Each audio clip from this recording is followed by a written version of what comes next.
Alors, nous recevons ce soir un très grand monsieur, toujours dans la sphère culturelle. Eh bien, lui, il est organisateur du Massa. Vous l'avez certainement entendu quelque part, ou même vu. Je vais le laisser se présenter. Bonsoir, monsieur Kamaté. Bonsoir. Comment vous allez? Je vais bien, merci. Alors, présentez-vous pour ceux-là qui ne vous connaissent pas. Alors, je suis Abou Kamaté, je suis le directeur général du Massa, le marché des arts du spectacle africain d'Abidjan. Alors, ce soir, nous sommes là pour la finale du FINAB. Qu'est-ce que vous en pensez? Qu'est-ce que vous pensez de l'organisation entière du FINAB? Déjà, je dirais une chose, cette édition du FINAB a duré 10 jours. J'ai l'impression que finalement, le festival n'a duré que 3. Tellement le temps s'est accéléré, simplement parce que j'ai eu l'occasion de voir une programmation exceptionnelle, une programmation variée, une programmation qui a mis à l'honneur beaucoup d'artistes de notre région, mais aussi de tout le continent africain, pas simplement dans le domaine de la musique. J'ai vu une exposition d'œuvres d'art de très grande qualité. J'ai vu des artisans venus de toute la sous-région qui nous ont montré leurs œuvres et des œuvres qui méritent d'être vues partout, bien au-delà du Bénin.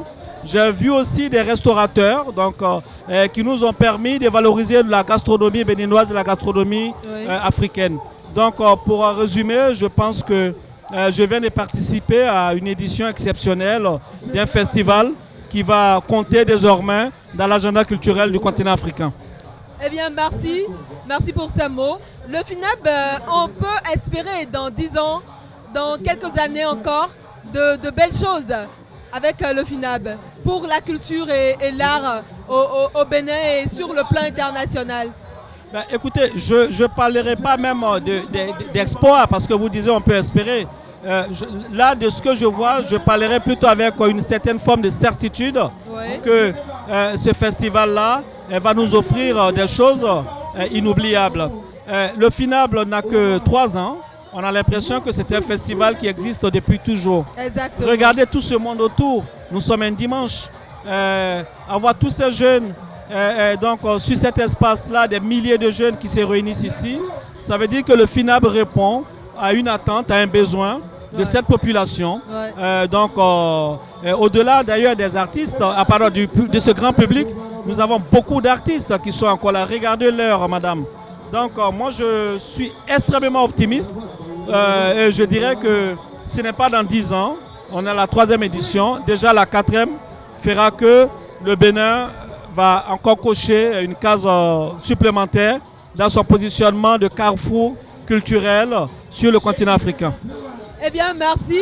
On espère, sinon, on espère réellement être à ce carrefour-là, désormais que le promoteur a comme vision. Un mot pour votre homologue, votre ami et frère, on va dire comme ça, parce que vous étiez là depuis il y a quelques jours. Oui, je suis là depuis quelques jours, à double titre, je dirais.